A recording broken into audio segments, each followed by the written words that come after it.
I want to thank you so much for coming out tonight and joining us. My name is Jennifer Welsh, and I am the director of the Max Bell School of Public Policy at McGill University. And we're very excited tonight to begin the 2025 edition of the McGill Max Bell Lectures here in Calgary at Studio Bell, which is home, of course, of the National Music Centre. And I just want to take a moment before we start tonight to recognize that we're convening on the traditional lands of the peoples of the Treaty 7 region, including the Blackfoot Confederacy, which is comprised of the Siksika, the Pikune, and the Kainai First Nations, the Tsuut'ina First Nation, and the Stoney Nakoda, including the Chiniki, Bearspaw, and Wesley First Nations. The city of Calgary is also home to the Nose Hill Métis District 5 and Elbow Métis District 6. We acknowledge and pay respect to the original custodians of these territories, especially in a lecture about immigration. And we encourage you to think about the land that you're listening to this lecture from, whether you're here in the room with us today or watching this lecture online. So we're thrilled to start this third year of the Max Bell Lectures. They are held in 3 Canadian cities annually.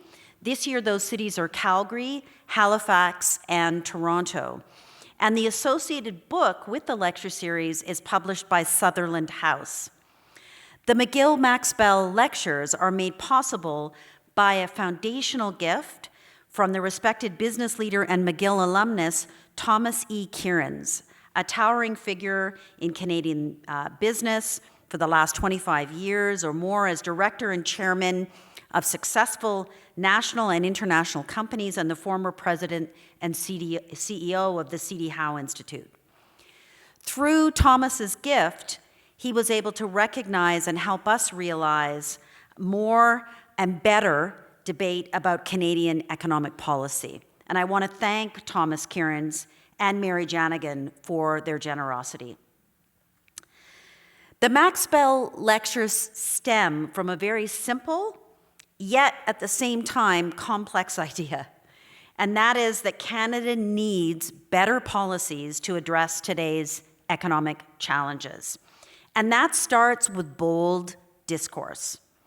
These lectures and the book focus on the analysis, balance, and practical ideas that we need to plan for a more prosperous future in our country and beyond.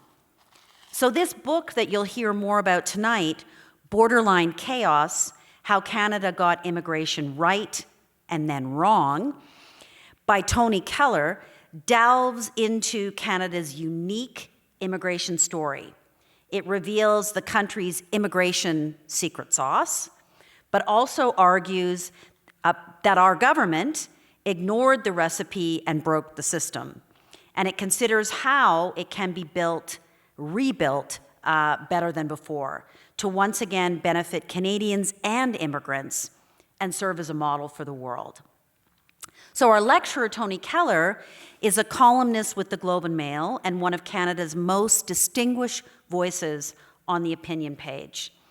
Over a career of more than 30 years, and I've known Tony for 30 years, he has been editorials editor and member of the editorial board for the Globe and Mail, editor of the Financial Post magazine, managing editor of Maclean's, and a news anchor at BNN, now BNN Bloomberg.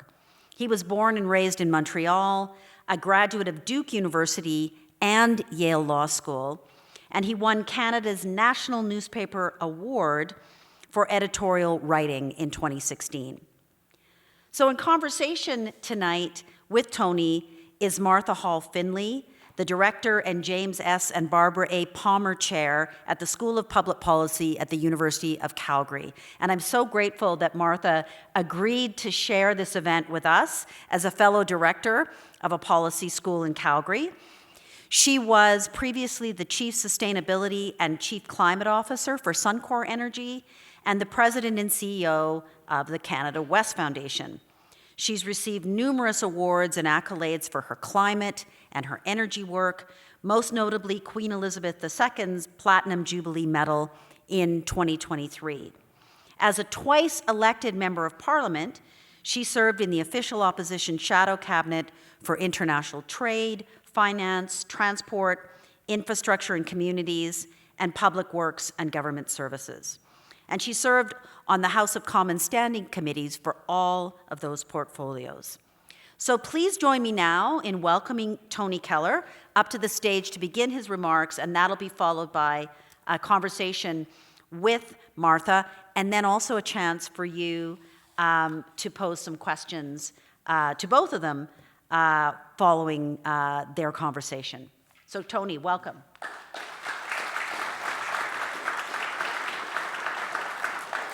Okay, tilt the microphone up a little bit. Thank you very, very much. Thank you all for coming. Thank you for giving me an excuse to wear a suit, which is something I don't really do very often these days. The pandemic, I think, changed everybody's behavior quite a bit. Okay, so how Canada got immigration right and then wrong. The story I tell in my book is mostly about what went wrong with Canadian immigration after 2015 and how we can fix it. But to understand where we are, we have to look at how we got here. So what I'm going to try to do over the next 30 minutes or so, first of all, is to jump to the end of the story and give you a brief preview of the what went wrong.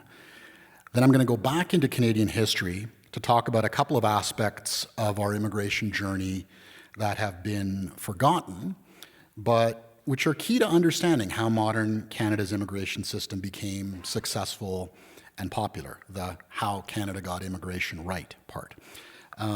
These are also key to understanding how and why the system was broken after 2015 and some of the motivations that were part of that breaking of the system and how it was essentially inadvertent, but why it happened. So and then what went wrong part of the story. So let's begin at the end.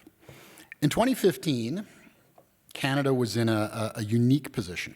For decades, Canada had enjoyed all-party, across-the-spectrum support for immigration. And the arrival of new people at a higher pace than in Western Europe or the United States had not driven political polarization. This country actually took in far more immigrants per capita than the United States, and had been doing so for decades without signs of a backlash. And so instead of a heated left-right clash over immigration, as in the United States, Canada had this boring all-party consensus. When Donald Trump won the presidency for the first time back in 2016, visceral opposition to immigrants and immigration was, as you will remember, a big part of his campaign. In 2016, the share of the American population born outside the country was close to 14%, and that was the highest level in the United States in more than a century. So a lot of people will look at that and say, well, you know, with numbers that high, maybe a backlash against immigration was inevitable. But if you look at Canada, it has been well over a century since immigrants were that low a share of the Canadian population. In 2016, 22% of Canadians were immigrants, so almost double the American level. And that's higher than the level of immigrants in the population, in the US population, at any time since at least the Civil War. Yet in Canada, in the mid-2010s, there wasn't much evidence of some groundswell of popular opposition to immigration. There wasn't a sign of some big political crack-up over the issue. From the Liberal government of Jean Chrétien to Stephen Harper's Conservatives, there hadn't been much daylight on immigration. Not in their shared positive attitude towards legal immigration, not in the common concern to try to limit illegal and irregular immigration, not in the actual number of new residents accepted each year. For about a quarter century, Canadian immigration levels were stable and fairly high compared to the United States and most European countries. And the policy and the numbers did not whipsaw when the party in power changed. Immigration sparked conflict across most of the developed world, but in Canada, it barely registered as an area of public concern. And polls sort of consistently show that. Canadians were not upset about immigration. They weren't really thinking about immigration very much. I'll give you one data point.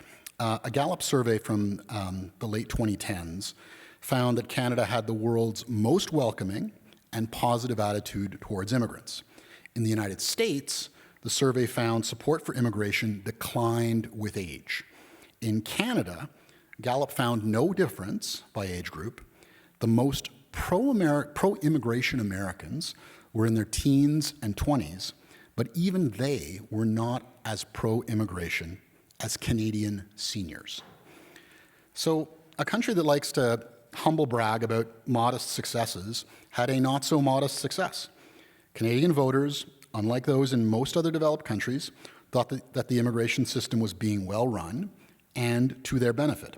They were not upset about immigration, they were not opposed to immigration, and above all, they were not preoccupied with immigration. Public disinterest expressed public trust. The subject was usually as newsworthy as functioning plumbing. As you know, that has changed. Canadian public opinion shifted quickly and sharply, and it did so in response to an immigration policy that it itself had shifted quickly and sharply. What happened after 2015, and especially after 2020, was this. Immigration numbers that had been stable for a decade went way up. In 2013, Canada took in 5 times as many immigrants as in 2015. Sorry, 2023, Canada took in 5 times as many immigrants as in 2015. The United States also had a record immigration surge during the Joe Biden administration, and I'm going to show you some stats on that. And of course, those numbers completely roiled American politics and helped to re-elect Donald Trump. But Canada's immigration surge during the same period was actually 3 times as large. At the same time, as these numbers went up dramatically, sharply, a Canadian immigration system that had previously been focused on recruiting educated and skilled immigrants was somewhat repurposed to fill low-wage, entry-level jobs. What's more, those immigrants, instead of coming as permanent residents and future citizens, were largely arriving with insecure and uncertain temporary status with the hope of becoming permanent. In a nutshell, the Trudeau government became convinced that the answer to Canada's economic problems was much higher immigration quantity and markedly lower immigration quality and standards. And it was urged on in this by many in the business community, by most provinces, by many higher educational institutions, by progressive activists, and by lobby groups like the Century Initiative. There was this belief that there could be a fairly simple solution to Canada's economic and fiscal challenges. If we had higher immigration and faster population growth and a considerably larger population, the country's economy would apparently be better off. This idea that Canada needs a lot more people was sort of a new idea. But it was also a very old Canadian idea, which had gone dormant for several generations. So let's take our minds back to early Canada, to the decades before Confederation and just after.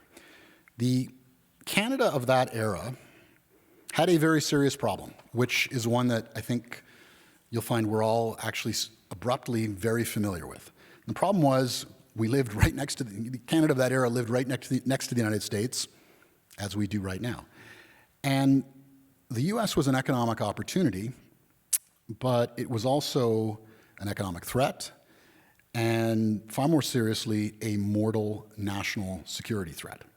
Canadians worried, and had reason to worry, about being swallowed by their much larger neighbor.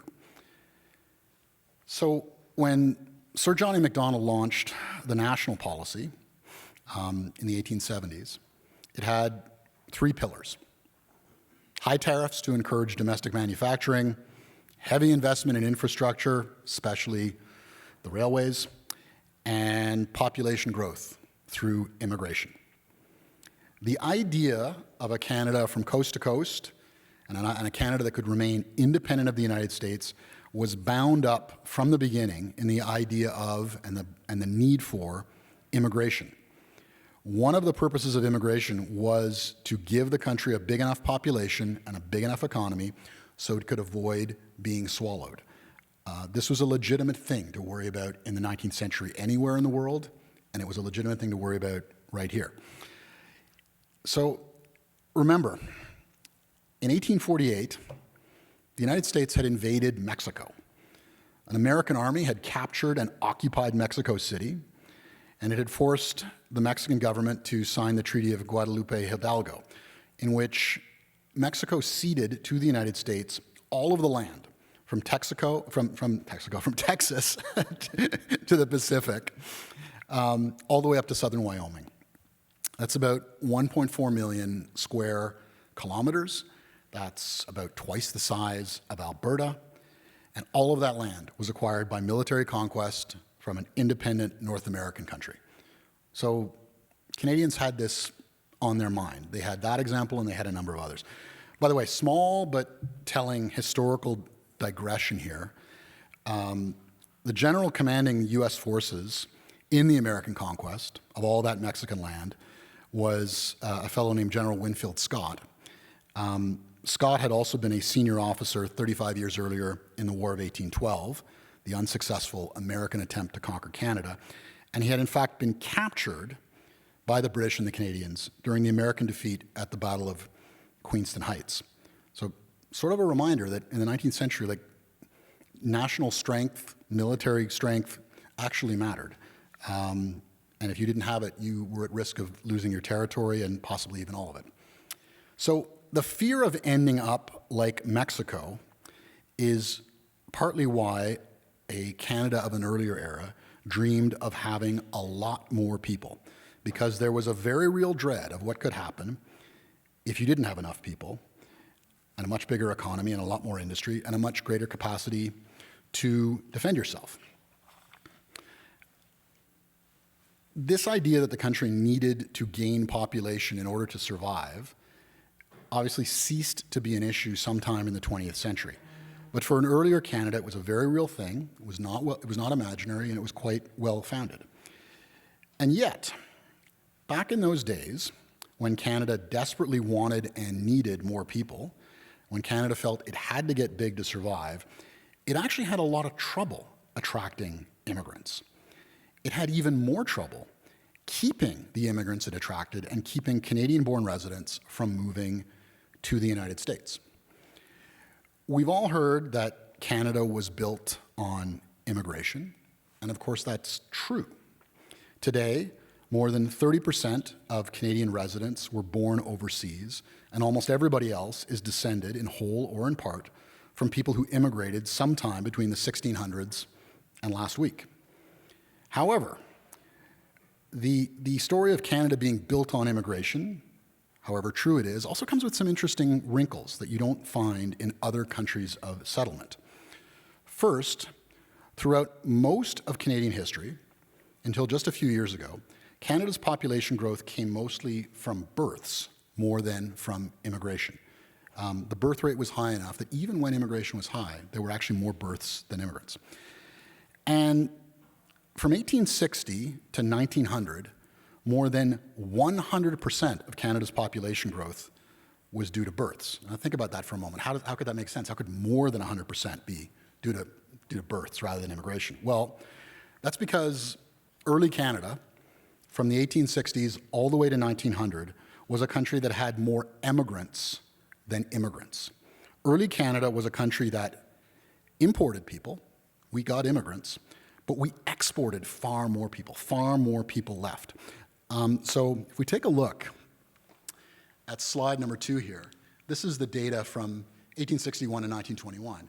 And what you see here is that red line is emigrants. The blue line is immigration.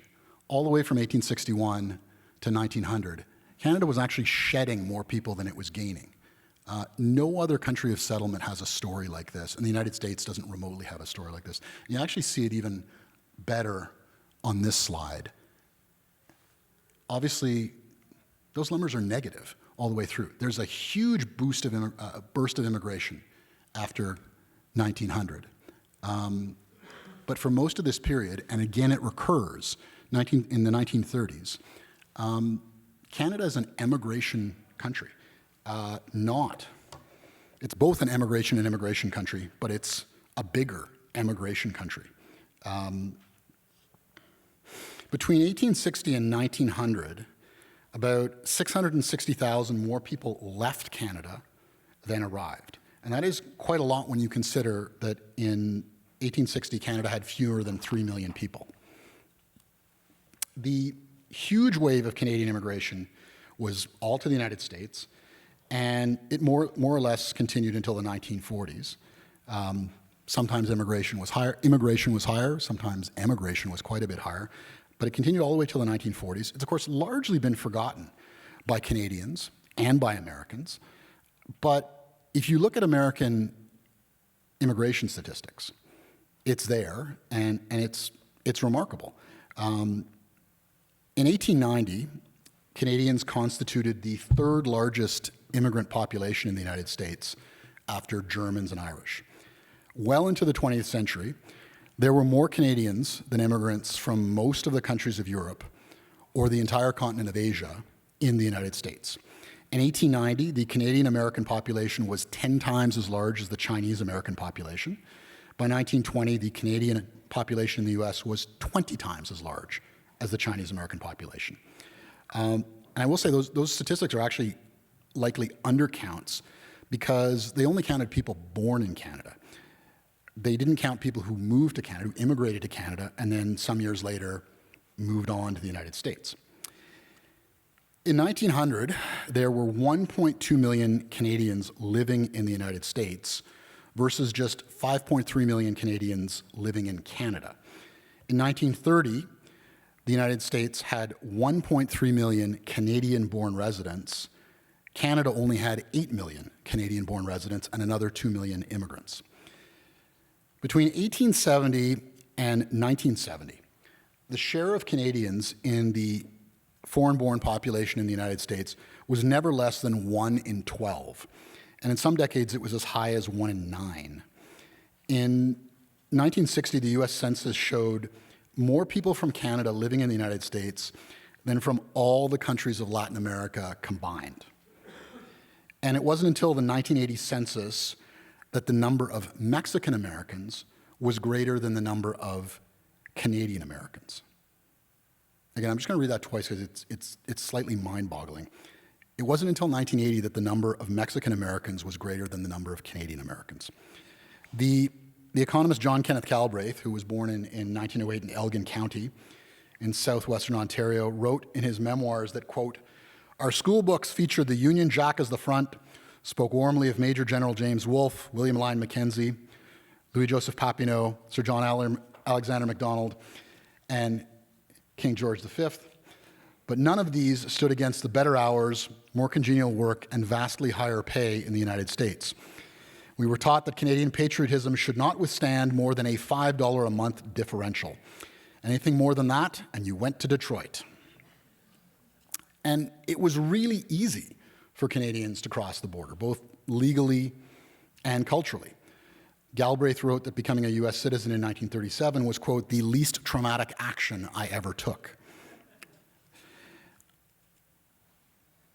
You notice that even, if I go back one here, even in the most remarkable boom period in Canadian immigration, emigration was still going up. Like that red line keeps going up, even as the blue line is exceeding it. But for the first time in modern Canadian history, beginning in 1900, Canada in the decade and a half before the First World War had more immigrants than emigrants. This hadn't happened since Confederation. It was part of the national dream, and finally it was happening. It changed the country profoundly. The cities dramatically increased in size. The prairies were settled. And fun trivia fact, though, as I've described, Canada has this long history of losing people in very large numbers to the United States. It also has a series of periods where large numbers of Americans came to Canada. And that period from 1890 to 1911 is one of them. 1890 to 1914, pardon me, is one of them. The 1911 census showed that 20% of the population of Alberta had been born in the United States. 1 out of every 5 Albertans in 1911 had been born in the United States. So, Canada has a long history of wanting immigrants, and in fact, until at least 1900, wanting far more than it received. It has a history of wanting very fast, had a history of wanting very fast population growth through immigration. Yet again, until 1900, immigration was a source of population loss, not population growth. And until the 1940s, even though immigration was usually higher than emigration, immigration remained quite high. So we're going to go forward 2 slides here. There we go. Everything I just told you has been ancient history for a while. This is immigration versus emigration since the early 1970s. As you can see, emigration is no longer a big part of Canada's story. It went from being this obsession, a constant obsession for politicians all the way up until the middle of the 20th century, to something that politicians really don't think about very much. There's some talk of brain drain always, but in sheer numbers, it's been a long time since Canadians worried that the whole population might pick up and move to the United States. So, and part of that is that as of the 1960s, the United States created a restrictive immigration policy. Until the 1960s, the US had extremely low immigration, basically from the early 20th century all the way up to the mid-1960s. And there was one rather large exception, which is Canadians found it very easy to move across the border. We weren't covered by the very low American immigration quotas. And in the 1960s, that changed. The United States changed the way it allowed people to enter the country, and it put Canadians under the quota. So, going back to the early story. Early Canada wanted a lot of immigrants. There was this real emphasis on strong backs and a venturesome spirit, and especially farmers and farm laborers. And there was a logic to this. The economy and the labor market of Canada of the late 19th century, like pretty much the entire world, was built on farming. Almost everybody on the planet was a farmer, and that included almost every Canadian. And with the opening of the West in particular, Canada had a period where it had a lot of farmland that it wanted to occupy and exploit. But as we move into the era after the Second World War, Canadian policymakers start to think about changing the Canadian immigration system and the Canadian immigration focus in a couple of ways. The first one, until the 1960s, Canadian immigration policy went something like this. The country wanted mostly farmers, or at least that's what it said it wanted. It wanted as many immigrants as possible to be British or American, and non-whites were strongly discouraged or outright banned from immigrating to Canada. That didn't change until the 1960s. First, Canada lifted the discriminatory rules that had made it almost impossible for immigrants from anywhere other than Europe to come to Canada. Canada had basically had a white Canada policy, and that was ended by Immigration Minister Ellen Fairclough in 1962.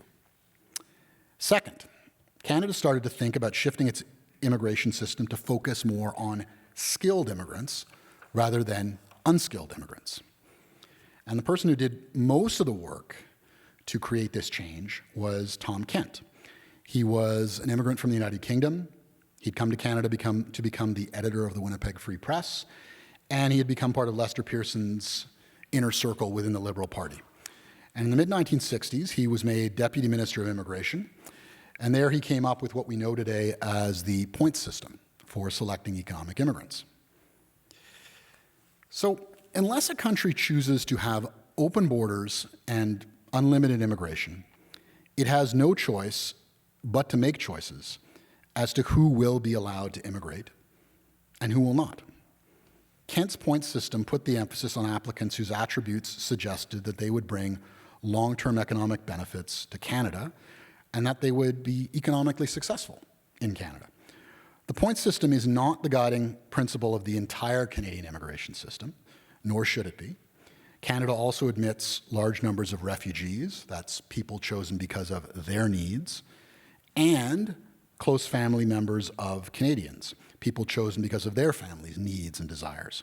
But for decades, the majority of regular permanent immigrants have been independent economic immigrants chosen based on the needs of Canada's economy. In 1966, Kent set out the broad strokes of this new immigration policy in an immigration white paper. Many Canadians, wrote Kent, quote, think it is possible for Canada in the latter part of the 20th century to benefit from an immigration movement comparable to which, in the 19th century, helped push forward the frontier and populate the great cities of the United States. However, economic conditions have changed. We do not have a frontier open to new agricultural settlement. Our people are moving off the land, not onto it. We're not a country of virgin lands and forests waiting to be settled by anyone with a strong back and venturesome spirit. Kent said that what he believed Canada needed, and this was ultimately the policy the government adopted, was, quote, we need people who will, by their skill and adaptability, complement in the most productive way possible the training, employment, and movement of workers who are already here. He argued that Canada should prioritize skilled and educated immigrants. I believe Kent was right about this. The point system was created to achieve this. It scored economic immigrants based on things like education, skills, ability in French and English, age, and so on. Over the years, the system was repeatedly refined, and by the 2010s, the research we have suggests that it had become quite good at identifying immigrants who were likely to do well in Canada, with doing well defined as having careers that would pay good incomes, allowing them to be net contributors to the Canadian economy and Canadian society. Again, a part of the immigration system continued to be devoted to refugees and a part to family reunification. But by the early 2010s, a bit more than 60% of immigrants were economic immigrants, and they were heavily selected for attributes suggesting that Canada and Canadians would benefit from asking them to join the Canadian family. This was very different from how Europeans and Americans did immigration, and I think it explains why Canadians were so positive about immigration. Canadians understood immigration not as an imposition, but as a choice, and that the type of immigration Canada had chosen was an act of enlightened self-interest. It was seen as good for Canada and good for immigrants. It was seen as positive all around, and it was seen that this was why Canada and Canadians had chosen this policy. Okay, so now we quickly jump into the what happened after 2015, the what went wrong conclusion of this presentation. What happened after 2015 is that the Trudeau government kind of undid what Kent had started and what had been refined in the subsequent decades. They reached back, seemingly without knowing it, to the Canada of an earlier era, when we dreamed of becoming as populous as possible, worried about not being big enough next to the United States, and believed that more Canadians equaled richer Canadians. This idea that national survival depended on becoming big, and that we had to do it quickly, made a lot of sense in the 19th century. Being small could be fatal to a country's future. But in the here and now, there's really no evidence that the size of an advanced country's population has anything to do with its level of prosperity. For example, the World Bank ranks Canada as 30th in the world, 30th, in terms of GDP per capita. That means there are 29 countries with a higher level of economic output per head than Canada. How many of those 29 countries that are richer than Canada have a larger population than Canada? Exactly 2. The world's other 27 richest countries have fewer people than Canada. Among the top 10 wealthiest countries, 9 have fewer people than the Greater Toronto Area.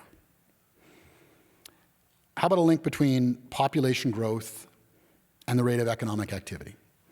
Between 1990 and 2023, Canada's population rose by 45%. That was the second largest increase among a group of 16 highly developed countries. The country with the highest rate of population growth in this group, Australia, also enjoyed higher per capita economic growth than Canada. Two countries with almost no population growth, Japan and Italy, had lower per capita economic growth than Canada. But 8 of 12 European countries had more per capita economic growth than Canada and less, often much less, population growth. Just to rattle them off here, since 1990, population has grown at half the Canadian pace in the Netherlands, Belgium, Austria, Sweden, and the UK, 1/3 the Canadian pace in Denmark, 1/4 the Canadian rate in Finland, and 1/9 the Canadian rate in Germany. Yet all of those countries have had a steeper rise in per capita gross domestic product than Canada. Canada is in second place for population growth, but in 12th place out of 16 in per person economic growth. Another thing that Canadians often don't realize is that the Canadian population has been growing at a faster rate than the US population since 1900. We've had 12 and a half decades of higher population growth than the United States. In 1900, the United States had 14 and a half times as many people as Canada.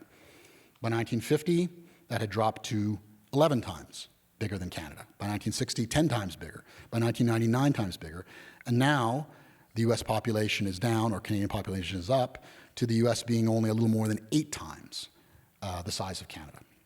Canada has been on a relatively high population growth policy for years, and our higher population growth versus the US has not led to the average Canadian becoming much wealthier than the average American. So, what happened to Canadian immigration after 2015? Let's look at the next two charts here. So, this is a breakdown of different kinds of immigration.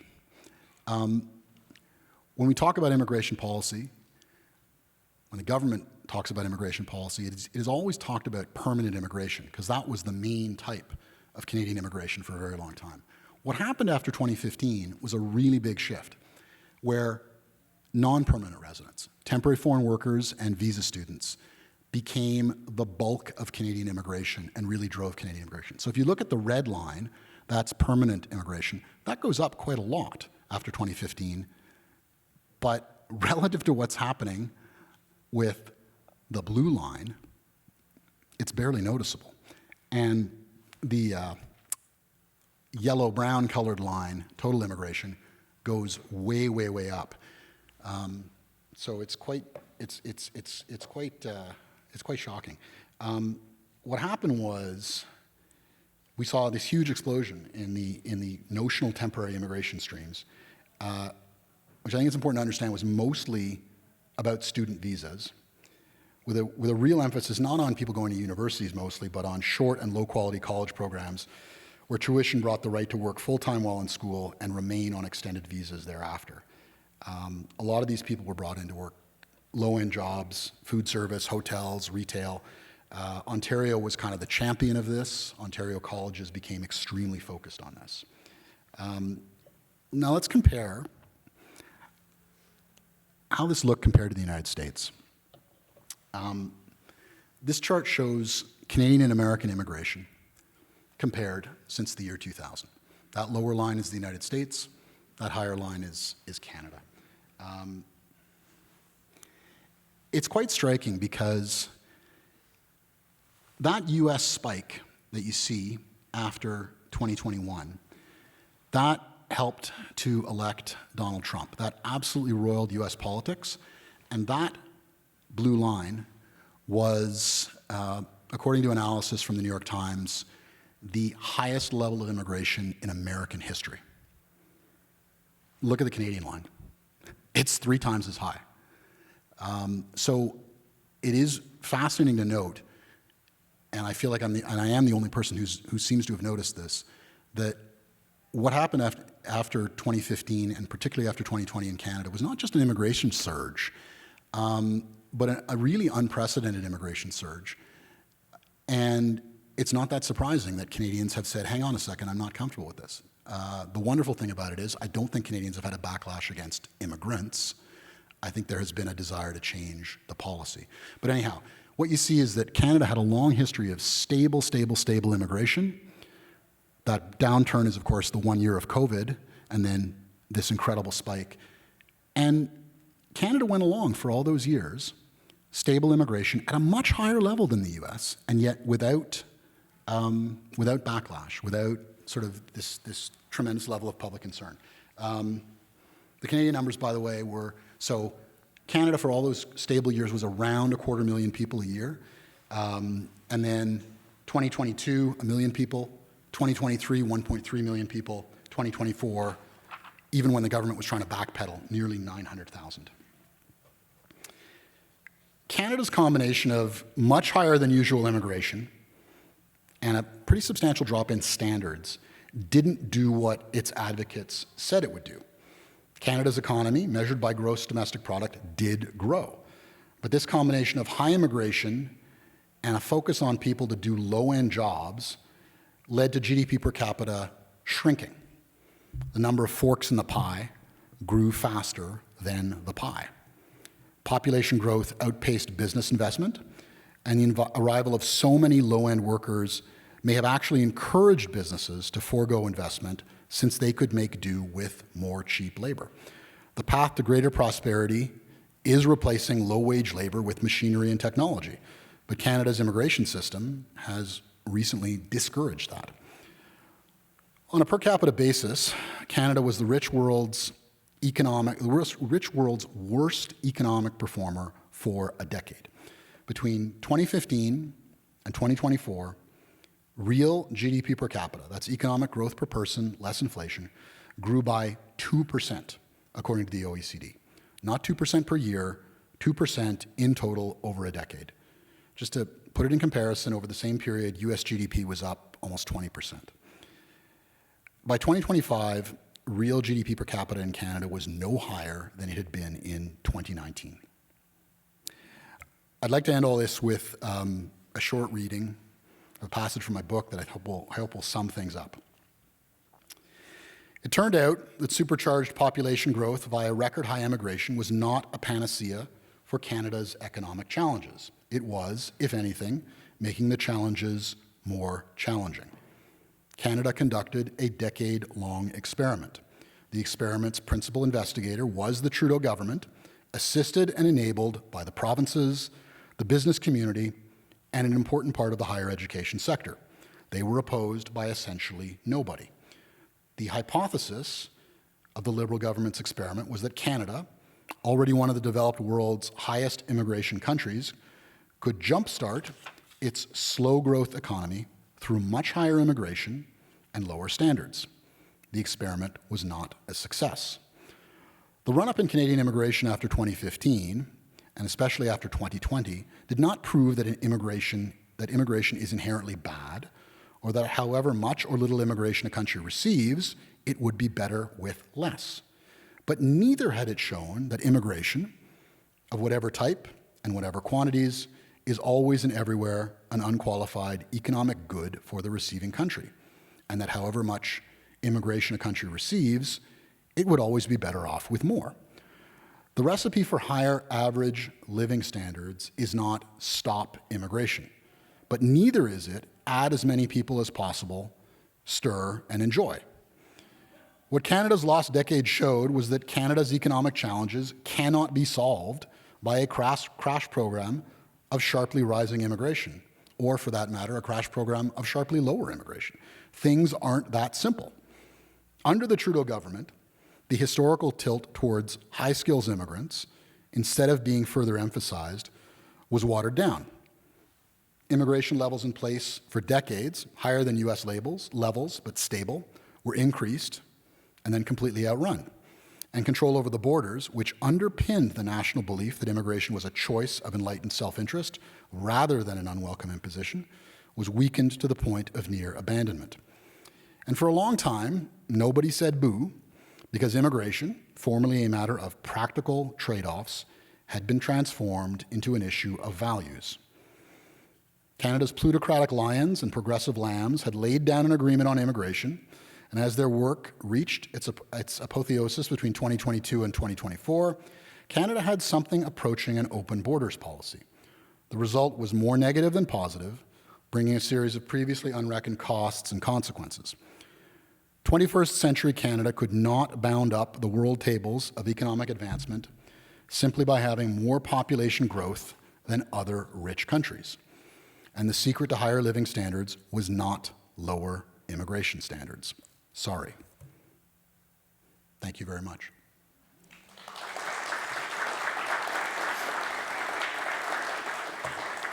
Okay, and I think I'm going to invite Martha up here, and we're going to sit down in the chairs and have the non-fireside version of the fireside chat.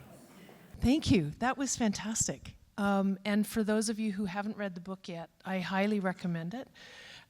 There's a lot more in the book and there's more humor. Actually, you did a really good job writing it. I really enjoyed reading it. Thank you. And just a shout out to Jennifer. I'm so thrilled to be asked to do this, and I really think this is some people have heard me say this. We're in Canada. We're way too small to have different think tanks and different policy schools and all trying to do our own thing. It's so important that we collaborate, and this is such a fantastic example of that. So thank you again for inviting me to participate. I'm really taken by you talked about the point system and how important that was and how just fundamentally it makes sense, right? You have to say, look, there are an awful lot of people in the world who would love to come to Canada. We have to say we get to choose, right? It sounds maybe not so nice, but we have to have the ability and the will to say we're going to choose. And it only makes sense that we choose people who are going to, for various educational skills, backgrounds, be able to contribute. What really struck me in the book was this massive move from the permanent immigration that still was relying on point system and this opening of the floodgates to the students, as you said, but also, there's a piece in the book that I don't think you highlighted enough here, is that we talk about temporary foreign workers. I spent a bunch of my growing up on an apple farm. Those apple farms wouldn't have worked without a couple of months a year temporary foreign workers. They were not full-time jobs. And so a huge part of that blue line is actually the number of people being coming into the country technically as temporary foreign workers, but for full-time jobs. It didn't make sense. So here's a question. I was juggling around. By the way, they're almost all full-time jobs. Almost none of the temporary foreign work they're system not apple picking. is what you described. Almost none of it. Which, on its face, is incorrect. It's wrong.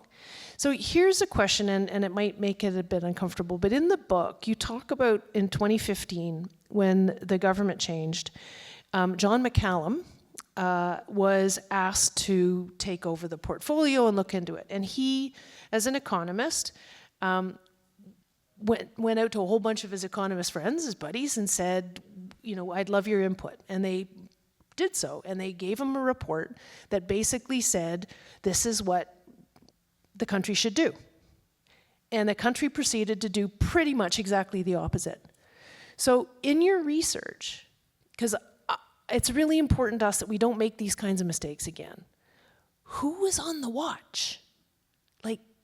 So in your research, we can all blame politicians, we can blame bureaucrats, we can blame all sorts of people, but there was good, thoughtful advice, and it was not only not listened to, it was actively avoided. Yeah, but it was good, thoughtful advice from a bunch of political nobodies. It was good, thoughtful advice from 15 Canadian economists who were basically the 15 Canadian economists who study labor markets and immigration. They're complete nobodies. Yeah, but sort of knowledgeable. Oh yeah, they knew everything. Oh no, they knew everything. I just mean they weren't connected or plugged in. And so the story, it's kind of an interesting story. So John McCallum, when he becomes immigration minister in early 2016, he writes to all these economists and he says, hey, you guys are all experts in labor markets and immigration. I have a bunch of questions. And they're kind of leading questions that suggest where the government's going, but he did still ask them the questions, and it's probably because McCallum was an economist, a former McGill economist, a former chief economist of the Royal Bank, and he knew what his government wanted him to do, and I think he was probably asking the economists in the hope that maybe they'd divert him off on a different course. And if you go into the book, I mean, I lay out everything the economists said, and as Martha has described, they essentially say, don't do this, don't do that, focus on this, focus on skills, don't worry about numbers, focus on permanent immigrants, don't have a temporary immigration system. If you're going to use temporary immigration, here's the smart way to use it, and on and on and on and on. And essentially their focus was, and it's one of the big conclusions of my book, if you're going to use immigration, think about raising GDP per capita, not just raising GDP. Think about the number of forks in the pie and the size of the slices and all of that. Anyways, that advice was not only completely ignored, I mean, Mikhail Skouderud, who's one of the economists who wrote the letter along with the dozen other economists, assumes that no one ever even read it. So it went off into the void. I'll just conclude my answer by saying one thing. I've always thought, I haven't done enough reporting to confirm all of this, but certainly my impression is that the Trudeau government sort of canvassed all the stakeholders. This is what governments do. They canvass stakeholders. And all the stakeholders said, we want more immigration, we want easier immigration, and we want much more of a focus on temporary foreign workers. There's a labor shortage in Canada. The labor shortage is particularly at the bottom end of the market. We can't get anyone to work these low-end jobs. These are, and we developed this whole concept of essential workers, which is essentially people we pay $15 an hour to do things. And you got that from a bunch of the provincial governments. You got that from a large part of the business sector. You got that from a good chunk of the higher education sector. And again, I will stress it was heavily colleges, not universities. The university numbers, in most cases, and particularly at high-quality universities, the student numbers, visa student numbers didn't go through the roof.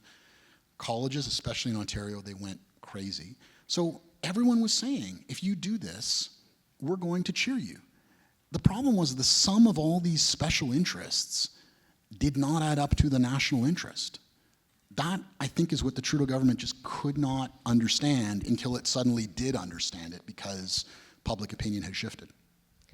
I will venture that in Alberta there are quite a few people who feel that that particular government really wasn't working in the national interest on other files.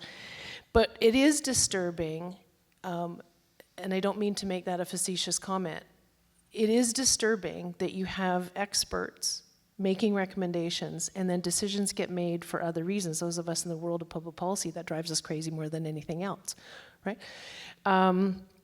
But it also affects trust. So this is a bigger question. We saw headlines of the Canada Revenue Agency. Now it looks like there have been millions of dollars spent fraudulently just spent fraudulently. We know that there has been incompetence in a number of federal departments, passports just being one.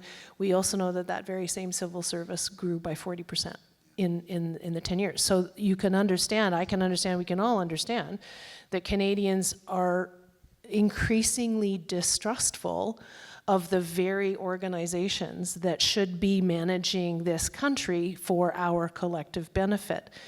How do you have recommendations in the book? The recommendations are on immigration policy for the most part, but there's a deeper thing. How do we regain that trust? That's going to be difficult, and again, that kind of one of the underlying notes in my talk is that Canadians did trust their immigration system. Like, Canadians trusted a lot of things about their government, and across the Western world, we have seen a diminishment in trust. But Canada was an outlier, I think, because the average Canadian said, I don't have to worry about immigration. I'm not really concerned about what the level is. I'm sure somebody's taking care of this and running it really well. And that was actually a reasonable position to hold in the 1990s and the 2000s and the early 2010s. Nothing's perfect, but on the whole, I got other things I can worry about. Somebody's running this. They're running it fairly well. I'm not going to be upset about it. it is, I don't have a good answer as to how you regain other than establish better policy, persuade people that you've established better policy, because no one has time. The average person doesn't have time to study the immigration system. They go on trust. That's why trust matters, because people go on trust. They say, well, I elected these people. I'm sure they're running things for my benefit. But when they stop believing that, it is very hard to get it back. Yeah, you know what they say about it, right? It takes a long time to build it. Doesn't take a whole lot of time to get rid of it or to lose it. That's what the Trudeau government kind of discovered about the immigration system too. And I Yeah. talk about that in my book. Is it's easy. It takes a long time to build, but demolishing is very fast. And this is one of the problems that they've run into. For example, those numbers in 2024. By 2024, the Trudeau government was already trying to backpedal, and they discovered even backpedaling, their immigration rate was almost 4 times the immigration rate of 2015, even while they were trying to backpedal. It's extraordinary, and I do recommend folks to read the book because there's an awful lot more of this, of the data, which is interesting. You'll be exasperated, or you'll hate me. Oh no, depending on where you I stand. was very exasperated reading the book. It was not, it wasn't the most fun read, just because it became kind of depressing. But I will also say, and I'm hoping Rob will point this out, but some of the numbers are actually quite different geographically. So it wasn't just, there are some universities that really didn't take advantage of it. There are definitely the universities mostly didn't, yeah. and the best universities didn't at all. And there were no question diploma mills that were avenues not for any kind of a diploma, but for access I can interrupt. to It would have been. So one of my recommendations is, I wish the top universities would recruit a lot more foreign students, and the colleges, in the Ontario's lower end colleges, would recruit none. Yep. Because for a couple of reasons. One, those are the kind of students you actually want to apply for permanent residency and become Canadian immigrants. People at top schools, not people at bottom schools. People in 4-year degrees in engineering or graduate school in engineering or whatever, not people doing a 6-month cheap credential at a college. 2, the top end students will never apply for refugee status, where a whole lot of people who are at a fly-by-night college, as soon as they realized they wouldn't get permanent residency, they said, okay, well, now I'm going to apply for refugee status. And 3, tuition at top universities is way higher. So I give the example in the book of 2 schools, University of Waterloo and across town, Conestoga College. Conestoga College had tens of thousands of foreign students. Conestoga College is only charging something like $12,000 a year to foreign students. Waterloo's charging $70,000. I mean, if all you're thinking of is a cash grab, you'd want more of the students at Waterloo. So that takes me to another question, and I had this discussion. This actually is John Manley who is asking you this question via me. He's on our advisory council, and I ran it by him and said, read the excerpt in the Globe if you don't have time to read the book. And his question was, and you kind of threw this as an aside at one point in the book, this is all happening at the time we were short 10,000 doctors, right? Like, we were getting this wrong. And the point system we have doesn't really focus on sectors, right? So John's question is, we now have a major projects office. Should Canada implement an IMPO? Should Canada actually set up an immigration major projects office? Not really, but the point being, should we be even stronger, not just on a pretty generic point system that does its job but doesn't really address some of the really key areas of need? Again, what is in Canada's best interest? Should we actually be more crass about, we want a whole lot more engineers, we want a whole lot more doctors, we want a whole lot, what do you think of that? We should be subtle about it. So one of the things that happened over the last few years is the federal government said, and the provinces also demanded, because remember, the provinces run a big chunk of the immigration system kind of quietly and decide who gets in. The provinces and the feds more and more focused on shortages. And conveniently, the shortages are not, hey, we're short 10,000 doctors. The shortages are, business says they can't find enough fast food workers. We need to give. Maybe they're not paying We enough. can't get. Yeah. So that's the basic. So there is the basic economic logic, which is there are no jobs that no one will do. There are only jobs that people won't do because you're not paying enough or the work conditions are bad or whatever it may be.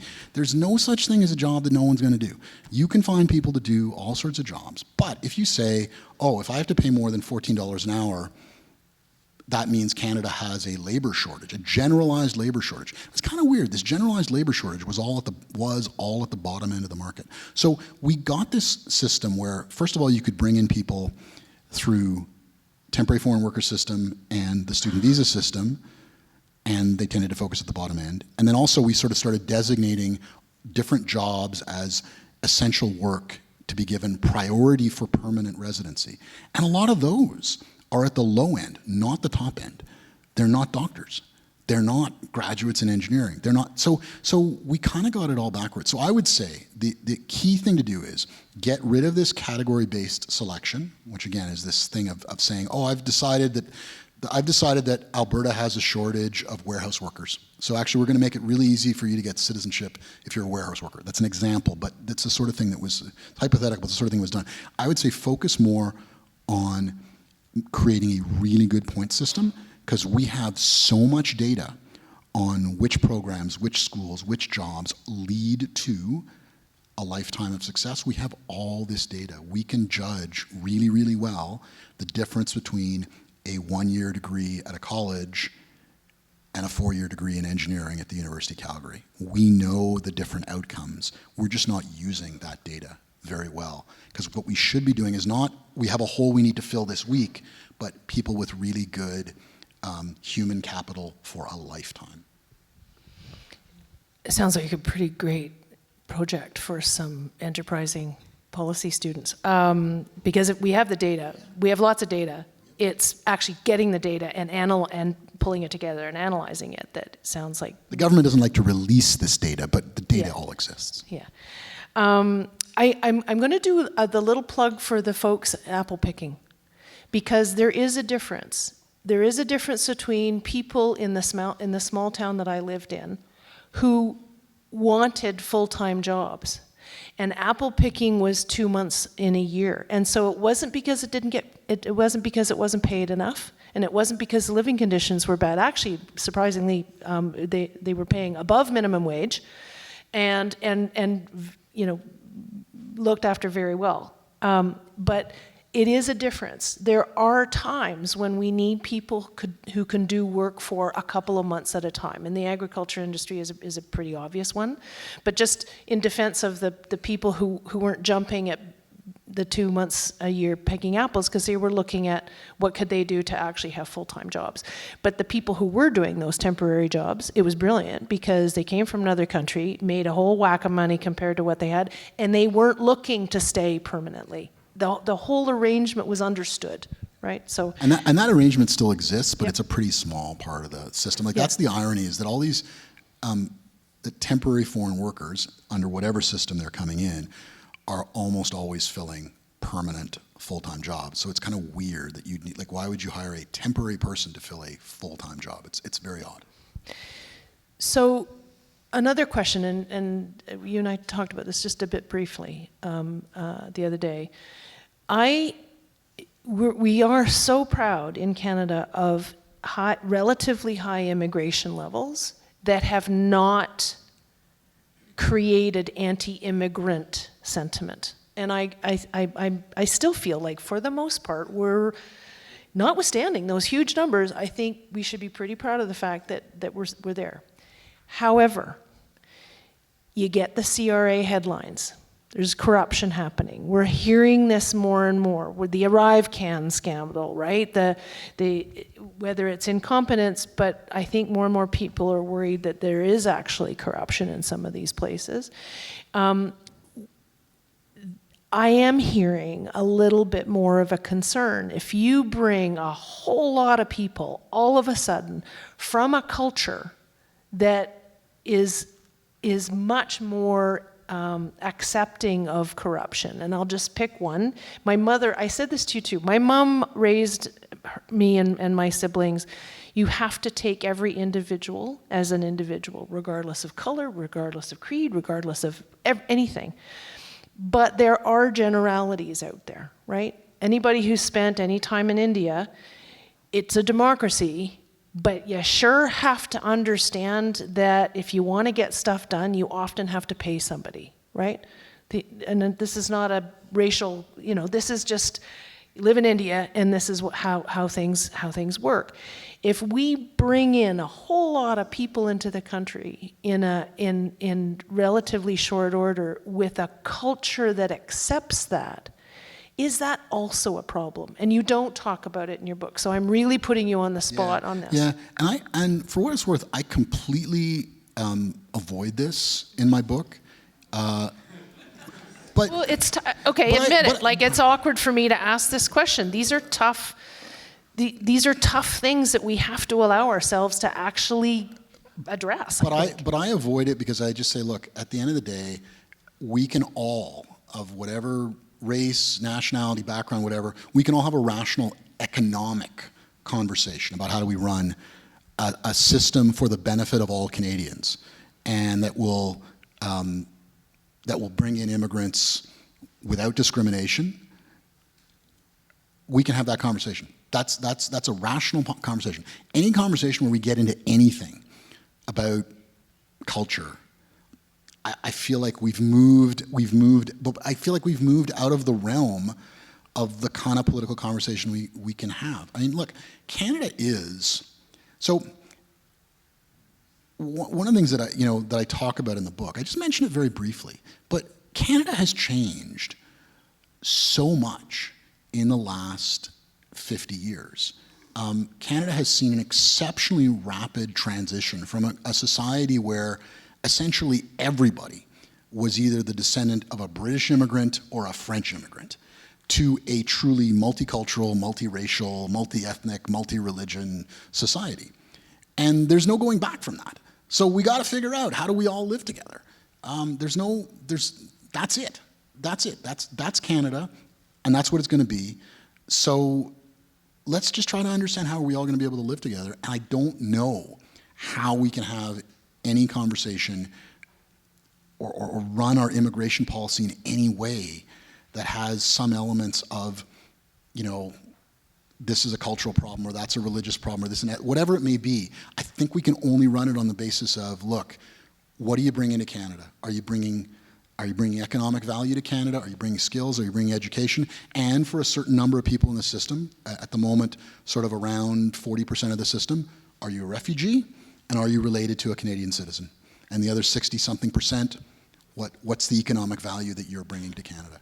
I don't know how else to run it except that way. And for the record, I agree 110%, because I am my mother's daughter, right? It is so important not to go there. So the reason I raise it is that I think our federal government, that's politicians and bureaucrats in that decade, especially those years when I said who was on watch, right?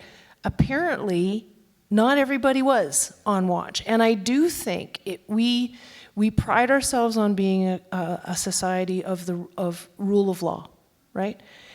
But I also think Canada has a long history of assuming we're just all gonna be fine. And we have a culture of being really, it's almost impossible to say no, right? We can't say no very easily. And I think not to change how we pick and choose who's going to come to the country, because we absolutely have not only the right but the obligation to choose, right? But it is how we respond to different pressures once we have a whole lot of different people in the country. And we've seen this. We've seen, racism in the past with the settlers and from Ukraine and Poland out here in the West. And, generations pass and it passes, right? But I do think we are allowing too much to go unchecked in this country. Yeah, so, and again, to me, that's not about a particular race, a particular ethnicity. No. It's just about, so again, I talk about this a lot in the book.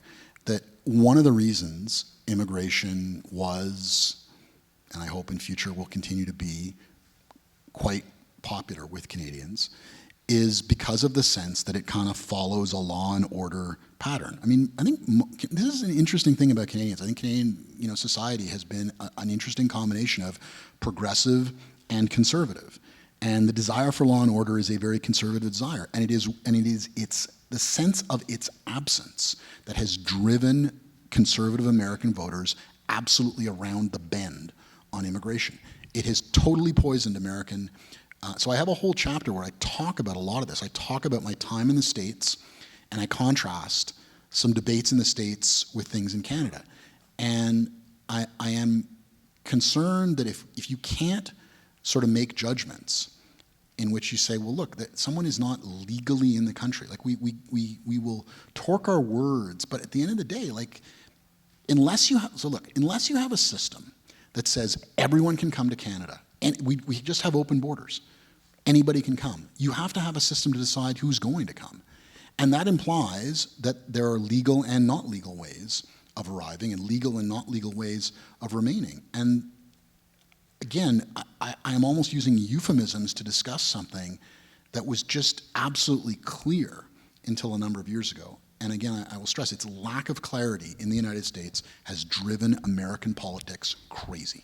And I'm worried that that's what's going to happen in Canada, because we have, and the more people who read your book see those stats, at all sorts of people who, let's be honest, have come to Canada under false pretenses, right? So the more people who realize that, the more people feel, but wait a minute, we're not upholding our own rules. And I do think that's important, and that's it's too hard to say no. I've seen a couple times, and this goes to my last question before throwing it to the audience, and it's a tough one too. But if somebody is in the process of being deported from Canada, the media, the headlines is always, how dare we do this to this person, right? But it goes back to, we not only have the right, but we have the responsibility to choose who comes to this country. It should be in Canada's best interests and the Canadians who are here. And so this tough question, we know a lot of people came in those years, as I said, under false pretenses, and sometimes not, sometimes it was, wow, this is fantastic. We have this college offering me this opportunity to come, and basically it's a ticket to come to get, who wouldn't, right? But there's an underlying, the system was being taken advantage of here. Do we consider deporting people who are here who came under false pretenses? We already do, and we always have. Now, I will say, I think there are a lot of people who came to Canada under what I would not describe as false pretenses.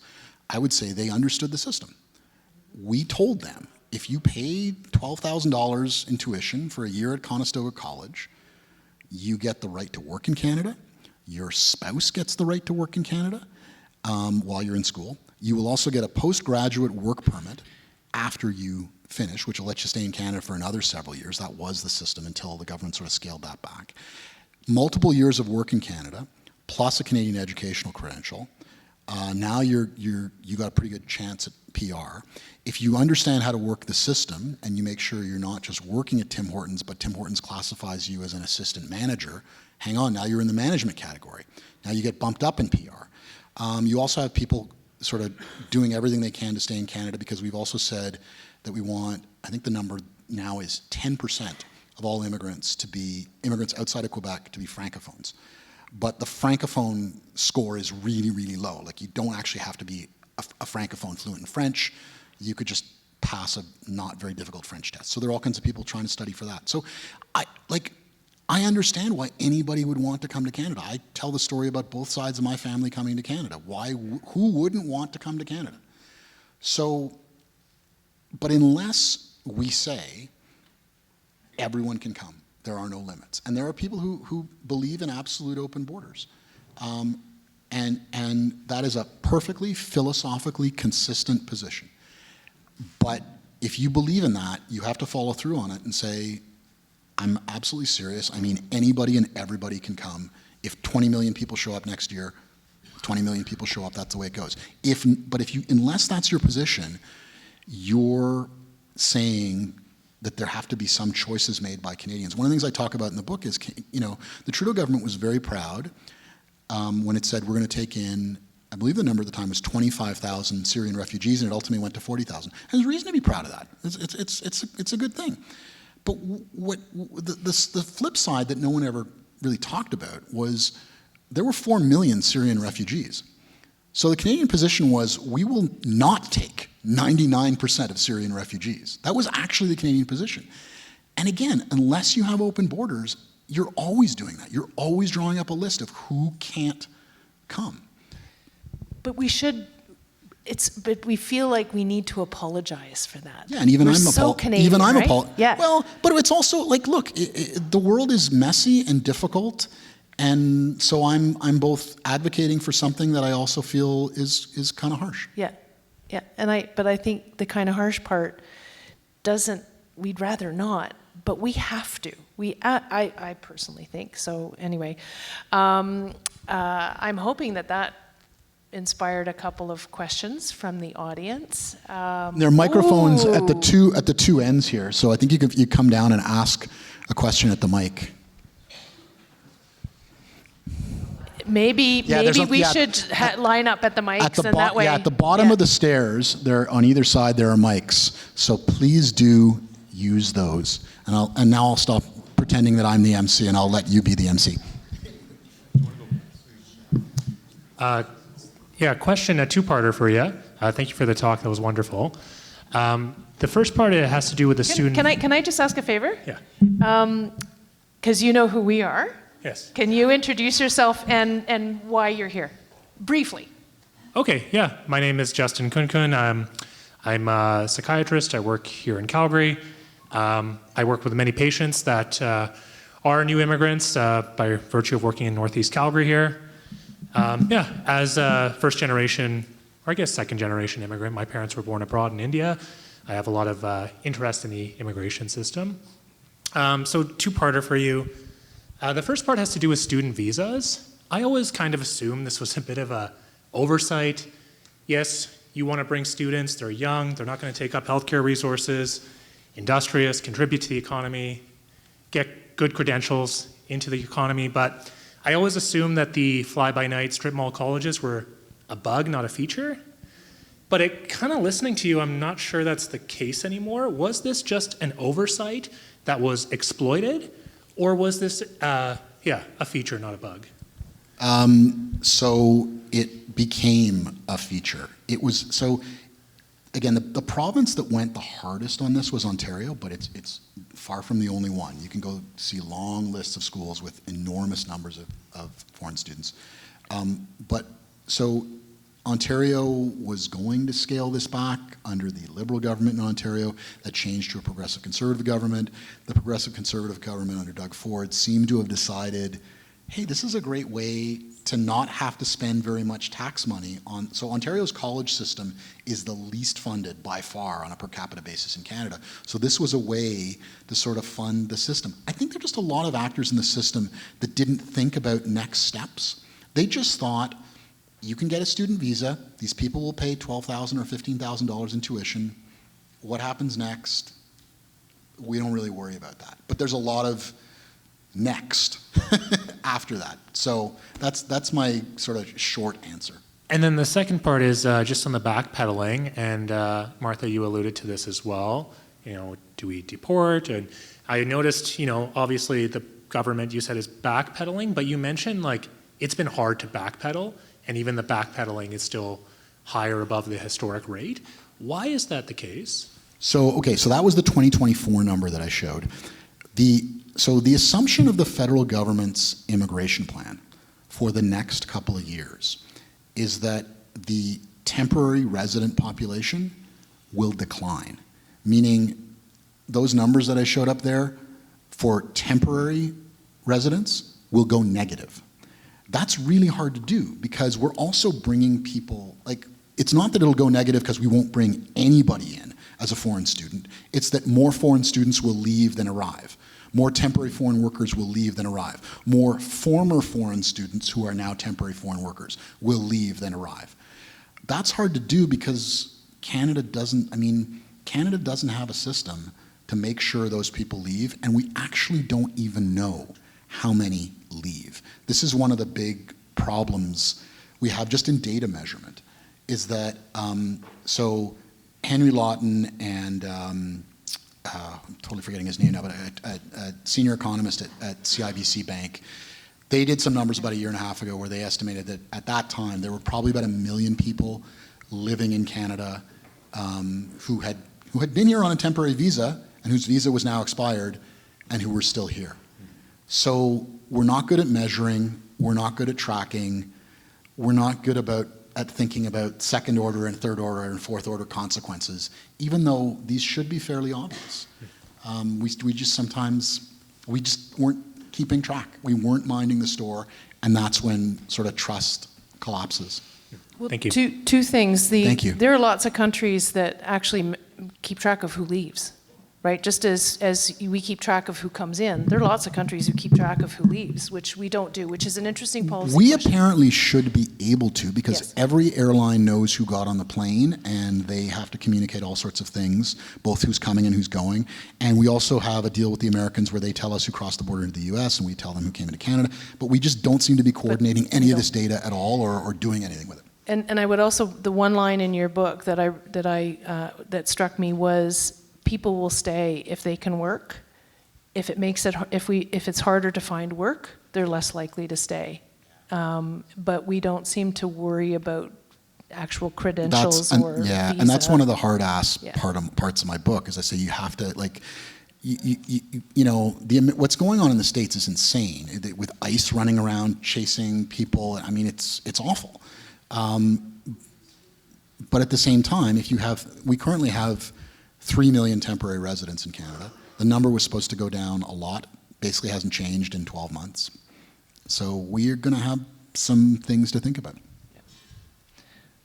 The lady with the cane. Lady with the cane. Hi, Tony Deborah Yedlin from the Calgary Chamber. A couple of comments before I get to my question, just that I'm a first-generation Canadian. My parents came to Canada after the war.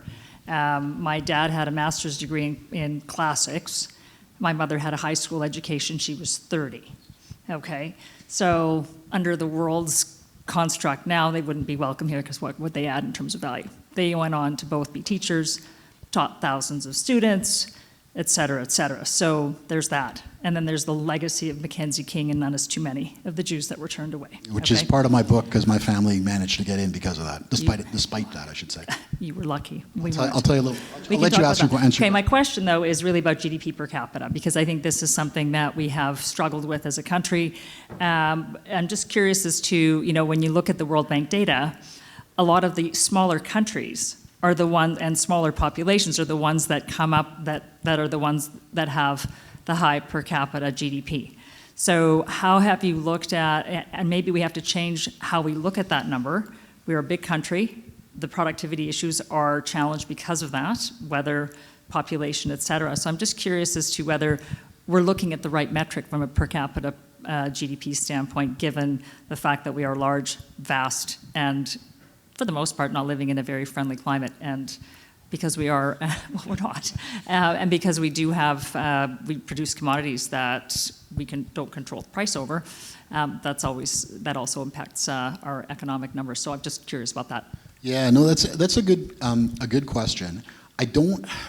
So GDP and GDP per capita are obviously not the only possible measures you could use. They're always, first of all, imperfections in measurement, imperfections in comparison from country to country, because you have to do purchasing power parity comparisons. And no number is absolutely perfect, and it doesn't capture everything. And you could have a society where that's really egalitarian, and you could have a society that's really, really unequal. The United States is actually in many ways a good example of that. So the US GDP per capita is considerably higher than Canada, but if you actually were to look at middle class living standards, Canada, the United States, Canada's not that far behind and may even be, and for a period, there was a fair amount of analysis that suggested in 2010, Canada had actually surpassed the United States as having As our dollar was on par. What's that? Our dollar was on par. No. This is purchasing power parity. But your terms of trade had changed, right? Yeah. You were actually, so I think that's a big part of it. No, that's true. And also, well, oil prices were high and the U.S. economy had collapsed. So those two things in 2010, suddenly, Canada had the world's richest middle class, and the U.S. had actually, for the first time, fallen below us. Anyways, these are, but I will say, given all those caveats, it's a pretty good measure to use. And you can look at, so take a country like the United States, much bigger population than Canada, higher GDP per capita. Take a country like Norway, major commodity exporter, much higher GDP per capita than Canada. So we can see a lot of examples. By the way, I mentioned there are only 2 countries that have a bigger population than Canada and do better on GDP per capita, and those countries, I believe, if I'm remembering right, are the U.S. and Germany. And that sort of fluctuates from Germany's close to Canada, actually. Yeah, and it depends on the year, and depends who did the analysis. Depends if it's IMF data or OECD data, blah blah blah. So, but all those European countries and Canada are sort of in the ballpark. Some a little higher, some a little lower. But I think GDP is a pretty good measure. So you're not. So I mean, we look at it from a productivity standpoint, right? If we can increase GDP per capita, it means we're more productive, and that's sort of the key. That's the key thing. And again, one of the concerns with saying, again, to take an extreme example, let's say you could have immigration that was entirely of highly skilled people who earned really high wages, or immigration entirely of people who had an elementary school education, could not read, and were going to earn extremely low wages. Which would have a better impact on Canadian productivity and Canadian GDP? I think it's pretty easy to figure out. Thanks. Yeah. I have to sit down now. Thank you so much. So I'm going to take the cue from Jennifer. We started a bit late. Technically, we're supposed to finish now, but I just They're not gonna kick us out, but there's too much interest. Like, this is fantastic. Yeah. No. So let's go. Let's maybe try and make them fast. And I'll try to give fast answers. I apologize. Yeah, and I'm just going to do that until Jennifer, you just say, okay, we're cutting this off. But not Let yet. us go for a while. Let us go for a This while. is fantastic. Okay, so over to this side, please. Hi, my name is Brian Elder. I live in Calgary. I'm long retired. My background is in business and finance. I started to look at your book, and I appreciated Chapter 8 where you say Argentina was once Canada. And maybe you could talk about that, because it really, if you've been to Argentina, you realize how beautiful it is, and everyone talks about how beautiful Canada is, but you go there and you go, well, why are they so different? And maybe you could talk about, because that's a real consequence. Yeah. I'll try to give a short answer to this, so we can get to other questions. But I talk about Argentina versus Canada because in 1900, in the early 20th century, Argentina and Canada were basically the same country. They were 2 rapidly developing, emerging markets, huge investment from overseas, big population growth. Buenos Aires was a much more attractive city than any Canadian city at the time, and bigger. It got a subway system long before the first Canadian city got a subway system. Of course, everything went wrong in Argentina due to really bad policies, really bad governments, extreme protectionism. There's just stupidity upon stupidity, government stupidity in Argentina. But the reason I talked about Argentina, because this is a book about immigration, was to say Argentina's problem was not too much immigration. Argentina's problem was not too little immigration. Argentina had a whole lot of problems, but immigration, both pro and con, had nothing to do with its problems. Its policy failures were neither that it embraced immigration or it rejected immigration. They had nothing to do with immigration. That's the reason I talk about Argentina in the book. And that speaks to politicians who somehow felt that immigration, which was not going to be the panacea or the problem, became the problem. Yeah, and because they felt that was the one thing that was going to help our economy. Yeah, and there was a belief, again, the Trudeau government, the Century, and a bunch of others were like, aha, immigration will be the thing that gooses the Canadian economy. And it's like, well, it isn't. You could run immigration better, you could run immigration worse, but there's no magic thing that's going to happen if you just jack up immigration and also make sure that a hell of a lot of them are lower wage people doing lower wage jobs. So I'm a director at a school of public policy. Jennifer is the director of the School of Public Policy. If anybody is interested in the probably the starkest example of why governance matters, rule of law, governance, good policy. If you ever go for a holiday down to the Dominican Republic and the plane flies over, they only occupy one half of the island. The other half of the island is occupied by Haiti. Same geography, same everything. Astounding difference in the success or failure of governance and policy. Just thought I'd throw that out there. Would you please? My name's Kurt, and I'm a policy studies student at Mount Royal University. My question, you've touched on it briefly, but it's about the capacity for things like welfare and social programs and infrastructure to meet the demands of immigration. There seems to be a pretty strong correlation that where the pushback against immigration seems to correlate when these systems are really starting to get strained. And we're seeing this not, obviously the States is kind of a little weird right now, but we see things like the UK, France, and Germany are also having these same issues, and they seem to be countries that have very strong social programs, but have also had a lot of recent immigration. Do you think that that's maybe a factor as well with that? So I actually think the big difference between Canada and these other countries is that, first of all, Canada had extremely tight border control. So we had higher immigration than most of the rest of the world, and also extremely tight border control. And I think the two are connected. People in a number of European countries and in the United States think immigrants just show up. And they think they're not screened, they think they're not vetted, they think they're not chosen. Canadians thought, no, you're choosing everybody. Like we just, and the truth is, you can't just get on a plane to Canada. Like, you can get in a dinghy and get to Europe from Turkey to Greece. You can get on a small boat on the French coast and get to the United Kingdom. You can walk across water that's a foot deep and walk into the United States from Mexico. Like, unless you own a 20,000 ton ocean liner, you can't sail to Canada. And unless you can hijack a plane, you can't get to Canada. Like, the airlines will not let you on the plane if you don't have a Canadian visa. And we used to make visas really, really, really difficult. And I'll just add one last thing on that. Even when we had all those people walking across the border at Roxham Road, there was a pretty good study done, didn't get much publicity, that showed that a fairly high percentage of people who came in the second wave of Roxham Road were not coming from the United States. They were people who flew to the United States from countries like Nigeria so they could walk into Canada. Why did they do that? Because even under Donald Trump, it was easier for a Nigerian to get into the United States than to get into Canada. Thank you. Thank you. Question. Hi, Mary Valentich, and I'm going to mention, which I don't always do, I'm a professor emerita in the Faculty of Social Work at the University of Calgary. And I mention this because, in great part, I owe it, my success in my career, to the public education, but also to those immigrant parents who could read but had grade 5. Dad came in 1925, an arranged marriage brought my mother in 1939.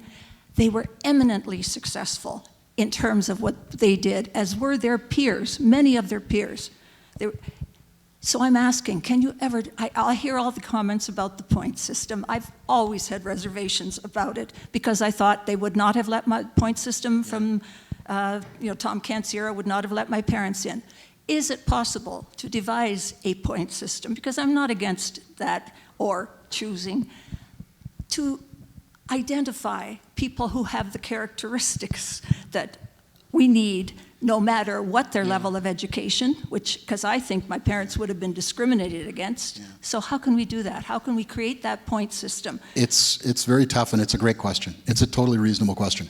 And I will say, look, I talk about it in the book on the two sides of my family. On my mother's side, great-grandfather, would have come to Canada speaking he was a farmer who spoke no English. When he took the oath to the king to become a naturalized British subject, because that's what Canadians were called at that time, he signed his name in the Hebrew alphabet. I don't think he knew how to, at least at that point, he probably didn't know how to write in English. On the other side of the family, my grandfather from Germany who came with my father in 1939 after the war started, would have also had a high school education. He'd done very well in business, though, and so he basically bribed his way into Canada because he had enough money. That is essentially how he got in, how he got past the none is too many problem. He said he was going to invest money and open a latex raincoat factory, which he never did. Still waiting. I could possibly still be deported, you know. No, but it's very tough. Like, I don't have a great answer to this because this is really tough. All I come back to is, unless we have open borders, we're sort of obliged to choose. We're obliged to say, okay, we're not letting everyone in, so how do we choose who we let in? It's a tough question, and I say have some kind of sensible point system. And by the way, at the same time, outside the point system, you've got refugees. Refugees are brought to Canada for their needs, and that's the qualification. And we've got family reunification. But unless we have open borders, we have to make choices. But I concede to you, I don't have a perfect answer to how we make the choices. And I appreciate that, and I don't have an answer, but I just think we have to keep struggling with it. And I could ask more about foreign temporary workers, because I always feel identified somewhat with them, because I think that's what my parents would probably been able to come as, and they really don't have hope. My parents had hope that they could become citizens, and they did. Thank you. Thank you very much. I would just volunteer, great question, but the opportunity to go down a path of, does this person have the right characteristics, is something we worked very hard to get away from. And so it's a great question, because part of this discussion was a bit tough on exactly that. So it highlights just how hard this can be. Yeah, it's funny because the right characteristics up to 1962 was, are you British? Are you a white American? If not, we don't think you have the right characteristics. Well, and to Dev's point, none is too many. We have less than 5 minutes left. We have 5 questions. I think I'm just going to exercise this. Yeah. Also, come up and, if we don't get to all these questions, please just come up and talk to me afterwards. Please do. Please come and talk to us. Because it's so great to hear the questions, even if we don't spend a ton of time answering, if you can each ask your question, ask them all. Please. Do it really quickly. And then we can carry the conversation on even if we don't answer all 5 of the questions. I think it'd be great to hear the questions. Thank you very much for your talks. It's been and the discussion. It's been really interesting. I'm Jim Dickinson. I'm a recently retired professor of family medicine. As you can tell, I come from somewhere else. 25 years ago, I was in the Canadian consulate in Hong Kong, because I'd finished a contract there and I had a job here as a teacher in family medicine. And I was having great difficulty getting in, because I was talking to the outsourced staff of the Canadian consulate. So we have a problem. It was very clear that there was something going on there. It's not just about India, it's about any people coming who are desperate to get in, particularly from places where there's not a good rule of law, will naturally, that's how things get done in those places, whether it was southern Italy or India or Hong Kong, China. We need to be aware that people in those places are trying to work out, how do we find the cracks in the system? So my next observation would be the false pretenses issue. And you basically said college students came in under false pretenses. But in fact, the false pretenses are the college owners. Oh yeah, I agree with you. I don't think any students came under false pretenses. I think there were real pretenses. Yeah, so it's rather like, do we blame the drug users or the drug sellers? So the college owners, the businesses that are wanting to keep people earning $10 an hour, and the immigration consultants who bring people in from the Philippines. So those are the people who are actually the false pretenses, would be my suggestion. So we need to really look out for those people, and they're the ones we should be penalising, and not the victims at the front line. And that speaks to the rule of law. So exactly. Yeah. Okay. And then next my question then is, No. we here are all grey-haired, or pretty well, large numbers of grey hairs here.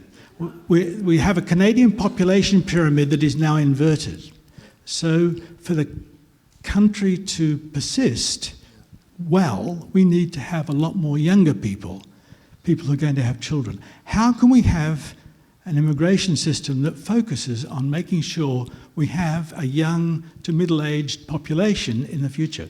Okay, you can't answer that now because we said we were going to go to the questions. Cool. Thank you for that. Quickly. Thank you. My name is Malcolm Roberts. My background is mathematics. I lived abroad for a while, and my wife is an immigrant. So, I'm interested, and I'm glad to have a conversation to hear interesting conversation and points of view about immigration. One thing that feel free to correct me, obviously not right now because you're not allowed to answer. So after. But it seems to me that like there was the lost liberal decade, possibly. Sure, that's a thing, but it seems to me also that like GDP per capita growth in the Harper years was on a similar slope to the Trudeau era. So we've had a long period of limited growth in that aspect, which seems to be unrelated to this temporary foreign worker boom, which seems to be poorly managed. So it seems that like you were very convincing in showing that this temporary foreign worker didn't increase GDP per capita, but I'm not entirely convinced that it's unrelated. And the other thing, since you don't have to answer, I get two questions if I can squeeze them in, is that also it seems like we have a point system which is often based upon qualifications. These points are awarded at the federal level and qualifications are at the provincial level. And we've heard a lot this evening about Ontario colleges not really playing the same game as the federal government, and this being a large issue. So is part of the problem this sort of like lack of cooperation or coordination between levels of government? Thank you very much for your time. Thank you for that. And by the way, there is a reception. Like everyone is welcome to stick around, and you know, it's not. Yes, you're welcome to stay. I'm going to answer. Ask your question. I'm going to answer all these questions in 60 seconds. Watch. Thank you for that presentation. That's a lot of data that I'm going to digest later. My name's Barry Bortnick. I am probably a first-generation Canadian. So there's a lot of blame to go around with this policy, and we blame the Trudeau government for the vast majority of that. But I think there's a lot of blame that can go around elsewhere. Can you give us an Alberta perspective on how our governments, school, and businesses influence this very bad policy? And then last question over here. Okay, my name's Jeff. I'll call myself a social critic. I don't know. Anyhow, my question is, we've moved away from the traditional immigration system because we use this thing now like where Germany goes and meets, the leader of Germany goes meets the leader of India, and they ink an agreement where there will be 5 million India immigrants sent to Germany over the next 5 years. Canada does it too. All the countries are doing this new system now, which sounds actually suspiciously like a new form of human trafficking compared to what we used to call immigration back in the 1990s. So given this system, when they ink these agreements, why shouldn't I think that such agreements are basically discriminatory against people from the Philippines or Europe or Africa when they just go out and make these agreements with one country like that? Thank you. That's a tough one too. Okay. I'm going to try to answer some of these questions. So there was a question over there about aging population. Read the section of the book about aging population. Basically, there's a lot of research on this that shows that you can't really remedy Canada's sort of changing population composition through immigration because immigrants also have parents, immigrants also have kids. What you can do and what European countries have done a very good job at and what Canada has begun to do a good job at is encourage people to remain in the labor force longer. Not force them, not compel them, not punish them, but just make it easier to remain in the labor force longer. We have a massive cohort of baby boomers, and there is no level of immigration that can compensate for that. Also, it's like a pyramid scheme. You'd have to continuously increase immigration forever, or else you just push the problem into the future. I can't even remember all the other questions. That was a really good one. I can't recall all the other questions, so I'm not going to try to answer them. But please come up to me and ask me about things, because I'm very, very, very happy to talk about this. But we have to go to a reception now. Thank you very, very, very much. Thank you very much. Let me just say that I'm sorry that Tony we weren't able to have all of your excellent questions answered. One of the things that we are really dedicated to at the Max Bell School, both in the school itself with our students, but also in the work we do outside, is to try to convene important conversations. I think this discussion tonight just showed how important immigration is as a conversation in Canada. So thank you for coming out in person to join us. Thank you for the care with which you posed your questions. We can continue the conversation at the reception next door. Tony's also offered to sign books. We'd welcome give you the opportunity to do that with him and chat with him further. But I want to please join me in thanking Martha Hall Findlay for being such a good sport and joining us this evening. And also a huge thanks to Tony Keller, who said yes when we asked him if he wanted to write a short book and give 3 lectures across Canada in the fall of 2025. We're hugely grateful. Still regretting it. And thank you for sparking such an important conversation. We go to 2 more cities after this. If you have friends in Halifax and Toronto, please encourage them to come. Thank you so much, everyone.